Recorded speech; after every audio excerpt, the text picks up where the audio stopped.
I'm Thaddeus Smith, Executive Chef at Sterno Candlelamp. Today we're going to talk about setting up a chafing dish for a buffet. It's simple and it's easy if you follow these tips.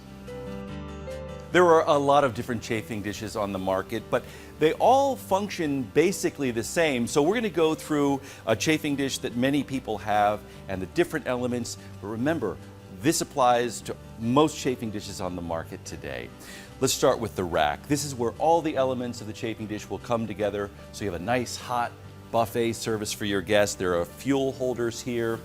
This is our water pan. We're going to put between 3/4 and 1.5 inches of very hot water to start into this pan because we don't want the fuel being used up to heat the water. The water is already going to be hot and the fuel is going to keep it warm. We have our food pans. Remember, we're not cooking food. We're keeping food warm, so we want to put hot food into these pans. That's food that's above 140 degrees Fahrenheit. This is the fuel, very important to the success of any buffet. This is Sterno Safe Heat. This is a 4-hour product. The nice thing about this product is the can stays cool throughout the entire burn cycle. This is a terrific product, burns for 4 hours. We also have a stick lighter, very important to light the fuel. This is our stainless steel pitcher. You want to use stainless steel because you're going to be using hot water that you pour into your water pan.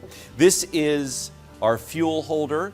The fuel is going to go right in here. You can either regulate the amount of heat that's coming out or you can extinguish it very easily. And those are going to go right into here. So let's set up our buffet.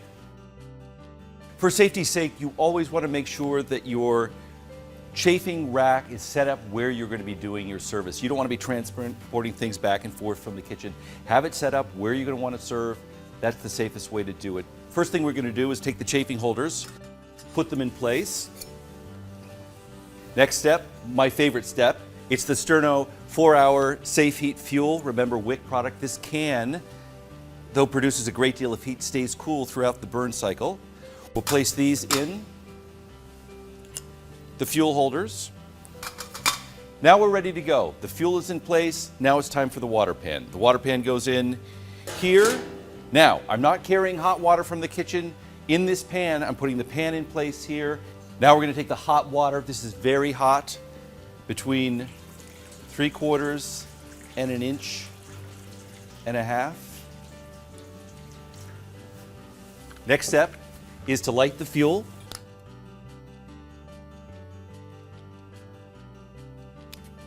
Now you see the fuel is in place. I'm lighting it after it's in place. The water is in the water pan. And now we're going to put the hot food into the water pan. Our vegetables today are roasted peppers. Remember, these are coming out of the kitchen hot. This pan is hot, above 140 degrees. We are not cooking food. We're warming it in our chafing dishes. Our protein, roast chicken. Now, water pan is hot. The fuel is going. The food is in place. Your guests will be arriving in 10, 15, 20 minutes. Place the lid on, and you're ready to roll. When service starts, you can simply put the lid over here, place your serving utensils in, and you can let the party begin. When service is ended, simply put the lid back on the food pans and extinguish the fuel. Now you're ready to tear down and get cleaned up and get home. Let's review very quickly. Remember, you want to have all your elements ready to go before you start service. You want to make sure that your chafing dish frame is where you're going to be serving so you don't have to keep going back and forth from the kitchen. Start with hot water in the water pan. Remember, we're not cooking food, we're warming food. So that hot water will go a long way in keeping our food in the safe zone, which, remember, is above 140 degrees. Hot food hot, cold food cold for food safety. Also, you want to make sure you're using the proper chafing fuel. We recommend our 4-hour Safe Heat. Very safe, can stays cool throughout the burn cycle, keeps food well above 140 degrees. For more information,